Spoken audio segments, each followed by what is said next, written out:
What happens when two parents step into the unknown and simply offer listening ears to young people who feel disconnected, lost, or unsure of their faith? In this episode, my good friends Greg and Kim McInturff share how a simple invitation turned into 5+ years of transformational community for young adults, where their questions were welcomed, doubts were voiced, and hearts were healed. In part 1, you'll hear how their college group unexpectedly started, a powerful story of a skeptical student who discovered truth simply by being heard, and what it looks like to listen without fear even when you disagree. And the best part? What Kim and Greg share isn't just for group settings, it's not just for college students, it's wisdom you can carry into your own family conversations, no matter what stage your kids are in. Heads up, just a little one, this conversation was recorded in a mountain cabin last weekend, so you'll notice some natural sounds in the background, some echo, and maybe even a lawnmower. But stay with us because the depth of what you'll hear is so worth it. All right, buckle up and let's go. Do you long to build lasting connections with your teenager and have conversations that build trust instead of conflict? Welcome to Connect with Your Teens. I'm Terry, a mom, tutu, which is Hawaiian for grandma, and communication coach who went from feeling dismissed and shut out by my teens to becoming a valued and trusted person in their lives.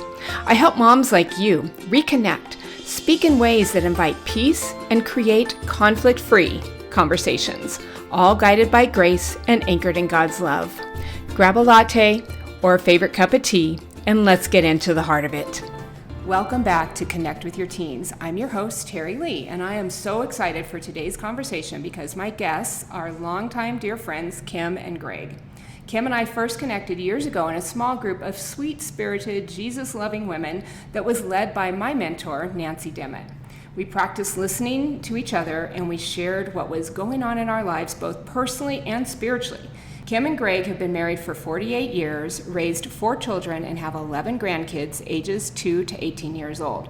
They've served in ministry both formally and informally for decades, loving on kids of all ages, adults, and families. They're 2 of the most loving, gracious, and compassionate people I know, and most importantly, they love Jesus deeply and have enjoyed walking with him for over 50 years. The reason I wanted them on the show today is because they spent time pouring into teens and young adults, creating spaces where they felt safe to open up, be able to wrestle with their questions, and to be truly heard.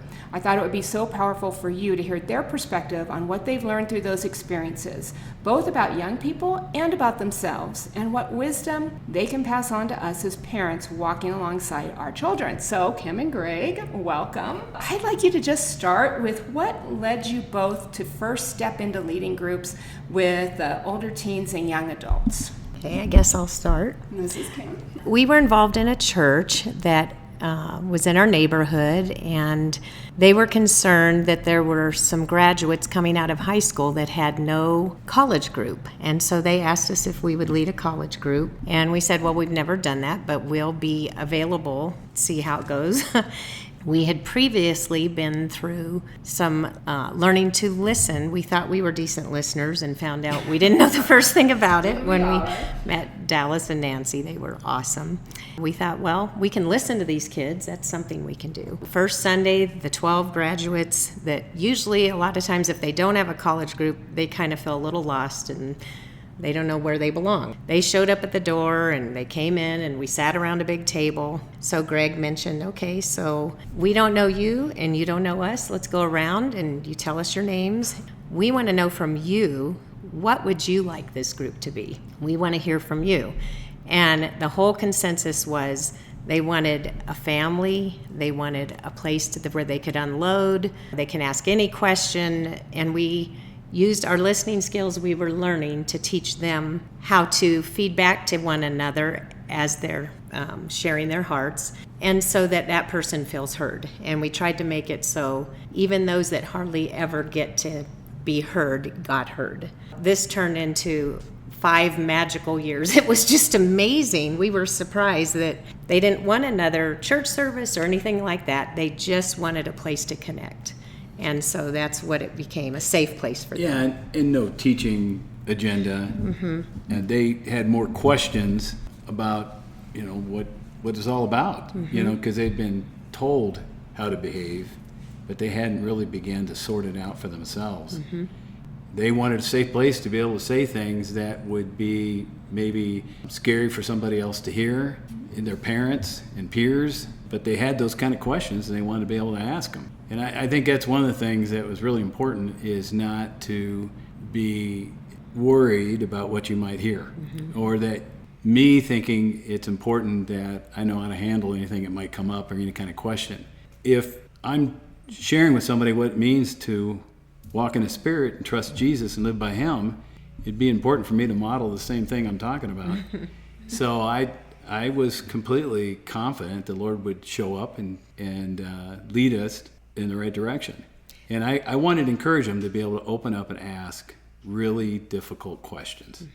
Yeah. And it was kind of cool how, as time went on, just in a short amount of time, they said, can we meet during the week also instead of just on Sunday morning? We just really want to connect more. So we opened our home on Wednesday nights just with snacks, and these kids just thrived. I mean, it was not just for them, it was for us. We learned just as much from them as they learned from us.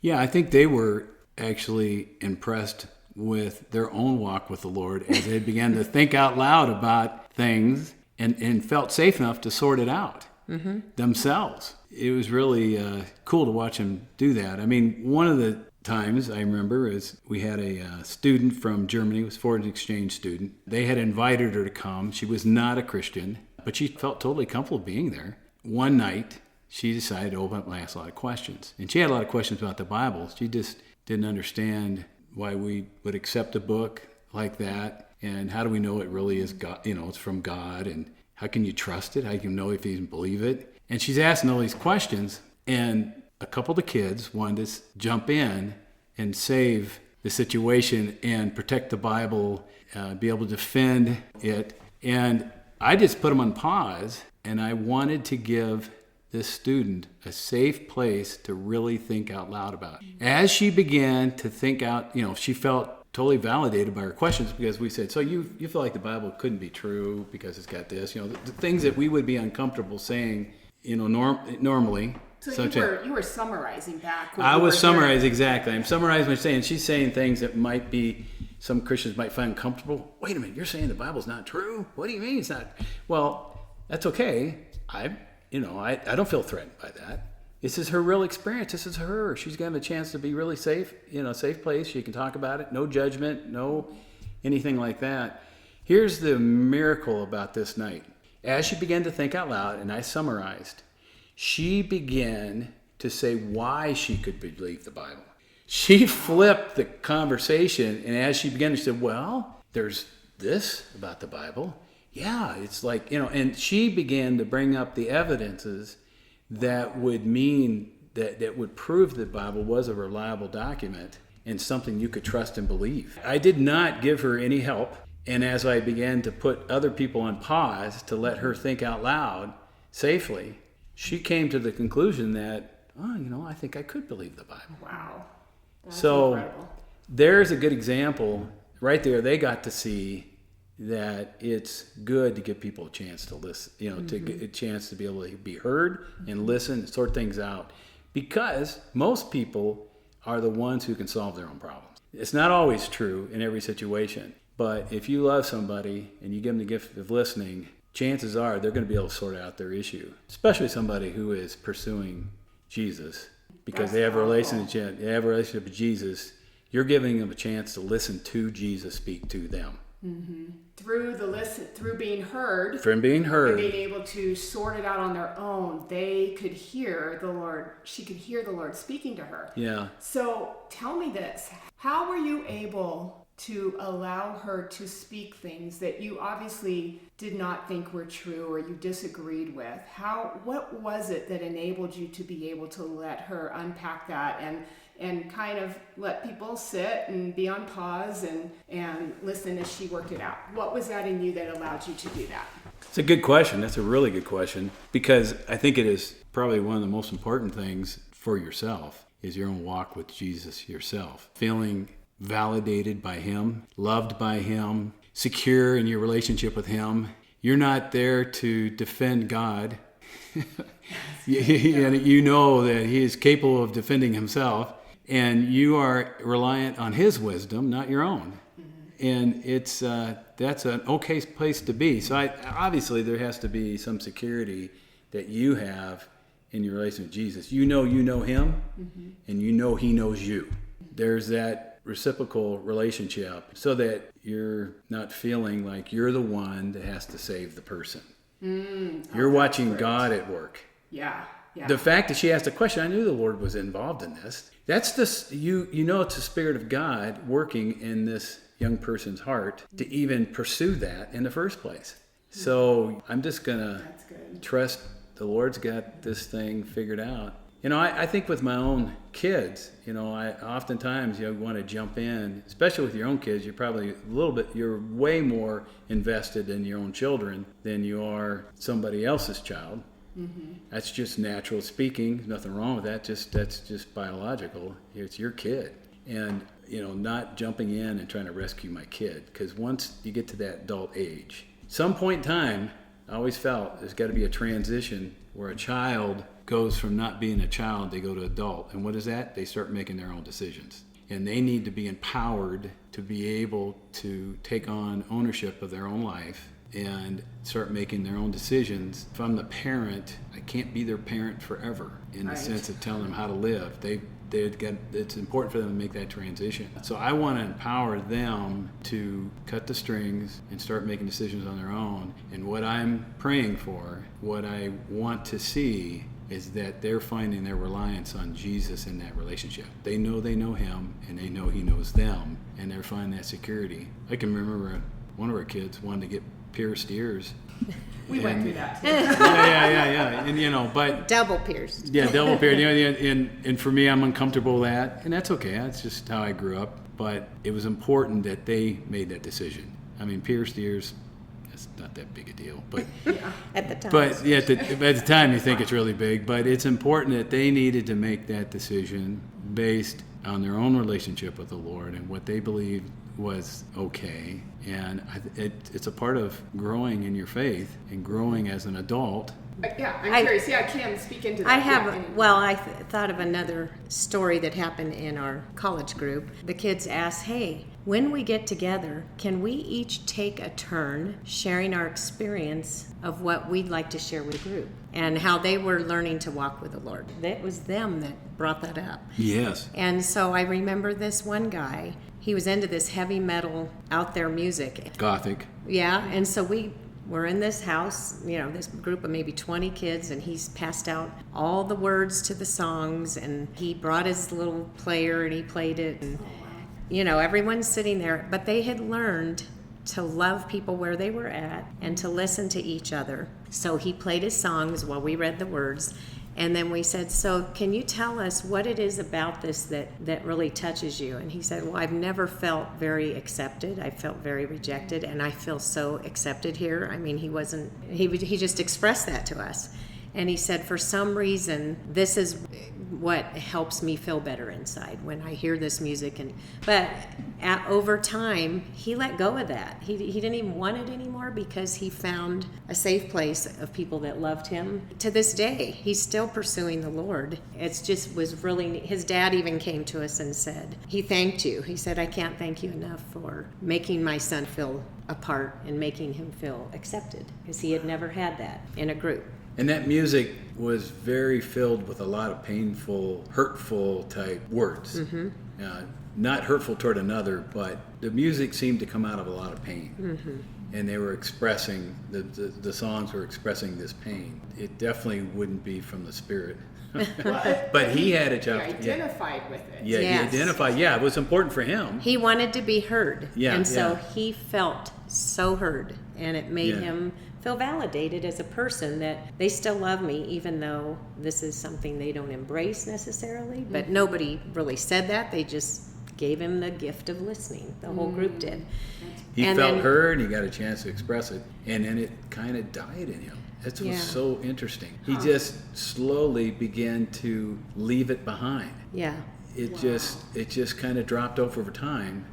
Because the passion of the group became more and more endeared, realizing how much Jesus loved them, endeared them to him. And we most people, if somebody loves you and you know they love you and they think you're great, you're going to naturally gravitate toward them. Yes. And it made them others focused. Some of them started bringing in friends that were from completely different places. That was kind of cool to see. And I remember one of the people that grew up in the church, we never decided what we were going to talk about. We just let the conversation start and see where it led. And, sometimes we went through a study or whatever and we'd talk about it. But this one girl said, well, it was a question she'd never been able to ask. She said, I feel very uncomfortable with communion because I feel like I have to be confessed up, or I've got, I can never be confessed up enough. So whenever the communion comes by, I just pass it. I never take it because I just know by the time I leave the church, I'm already going to have an issue with my, my walk with the Lord. I've done something wrong. And so you, Greg, gave them the freedom. You said, okay, how would you guys like to go home and study what is communion all about? What is the Lord's Supper all about? So he said, I want you guys to go home and figure it out, and then next week I want you to lead communion. And so that's what they did. It was really so that's special because we got to be a part of, this wasn't our group, this is the Lord's group, and we just are there to be to help them listen. Orange juice and donuts. Yeah, that's what they brought. Well, of course they would come for orange juice and donuts, right? So yeah, because what they saw is that this whole idea of communion was really all about a meal together. Mm-hmm. Where people were getting together and they were breaking bread together and enjoying each other's company. And they shared their experience with Jesus as they went around taking their communion and what it was like. Was Jesus' meaning to them? Yeah, it was way more meaningful to them than the ritual part of it. You made it real, like around the table. Yeah, but actually they made it real. Yeah, exactly. Yeah, they made it real. That's the point. Because typically, if they did have questions and they were unsure, I usually didn't answer the question. I said, "Well, we all have a Bible in front of us. Why don't we just look up?" So we did that a lot. We did a lot. Certain stories, even if they had a concern about a story, I said, "Well, let's go read the story. Is the story somewhere else? Did we see this story repeated?" And we would usually actually read the scriptures about the story and then they typically, I'd say 90% of the time, they had it spot on. As they began to read the stories and study for themselves, they were the ones, I let them teach me. And I learned something sometimes from them. Yeah. Well, but they took ownership. Well, that's awesome, because I was thinking, well, what did you guys get from this experience? So would you share just more of that? Yeah, what are some things? I mean, we learned more how to practice listening because we were kind of new to it. Yeah, and we were learning ourselves to summarize them instead of trying to fix them. And I know many times somebody would start to interrupt and you'd say, hey, can I put you on pause for a second? I'm not sure so-and-so felt heard. Can somebody feedback what they said to make sure they got to express what they wanted to express? And that taught them all to be more others focused and to be better listeners. Mm-hmm. And they started making a joke out of it and saying, you summarize them and you summarize them. And it became a laughter thing, So it was very light-hearted. It didn't feel heavy or burdensome. It felt fun for them. And it taught them to go home and do the same, or wherever they were. And you used to tell the kids, when you walk into that classroom, when you walk into that group of wherever you're going, just remember, you're taking Jesus with you everywhere you go. It's just like that commercial where you step and the grass grows under the feet. I remember you giving that, little example. You're bringing Jesus. It's huge what you're bringing wherever you go. Mm-hmm. Yeah, for them to wake up to the fact that they are in Christ and Christ is in them. Mm-hmm. They are in His presence, and He is available for anything that they might be facing or questions they might have. And them thinking out loud, when we're talking with Jesus present. Mm-hmm. We're all verbalizing with Jesus present with us. Mm-hmm. And one of the coolest experience I had about the communion, going back to that, along the same thing, and that watching them change and grow, is there are times when I got back into the wrong realm. And I remember feeling, I hope I'm leading these kids correctly, because I'm not being a talking head. I've done the talking head thing before, but I'm not being a talking head. And I started wondering, am I actually doing a good job of leading these kids in the right direction? And I thought about the whole communion thing, because obviously, so it's uncomfortable, and we did the whole juice and donuts. When we transitioned into our home, and they started coming, we had a meal every time we met. We had a meal. So we ate before we got and started fellowshipping. And we would get around the table and eat, and we'd have conversations, and almost all the time, it always centered around Jesus. It might start out by talking about some kind of football game, but eventually it gets to Jesus. It would always get to Jesus. I remembered if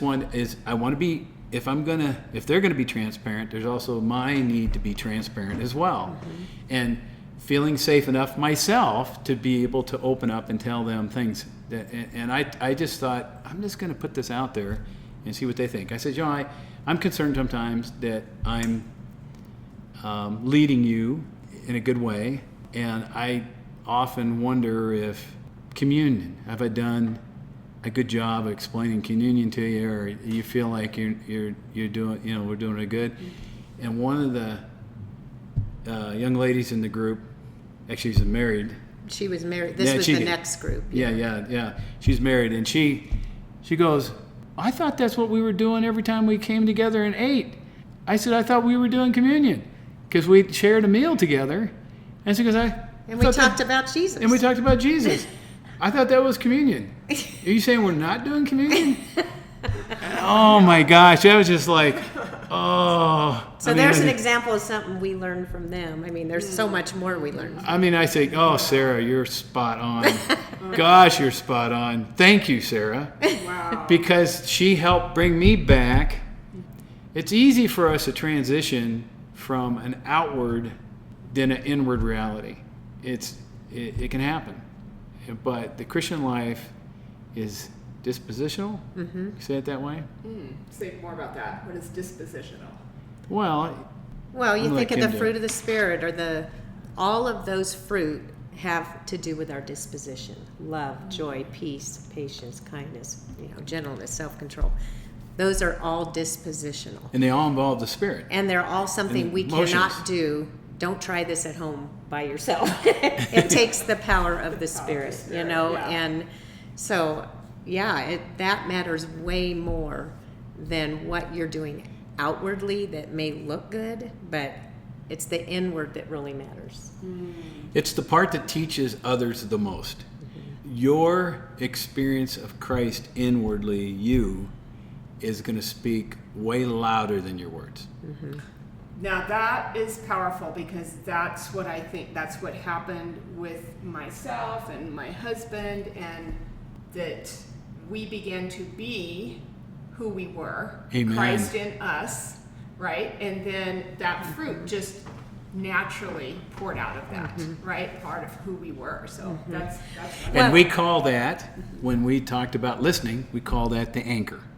Yes. That's what frees you to begin to learn to listen. And Jesus is your anchor. That's the end of part 1. Remember, we're going to be back here on the next episode with part 2. And as we close today, I want to leave you with 3 takeaways from Greg and Kim's stories. 1, sometimes all it takes is a simple invitation to open the door for connection. 2, listening without fear or quick fixes creates space for questions, doubts, and even faith to grow. And 3, God is always at work in those quiet moments of conversation, reminding us that Jesus truly is the anchor for every heart.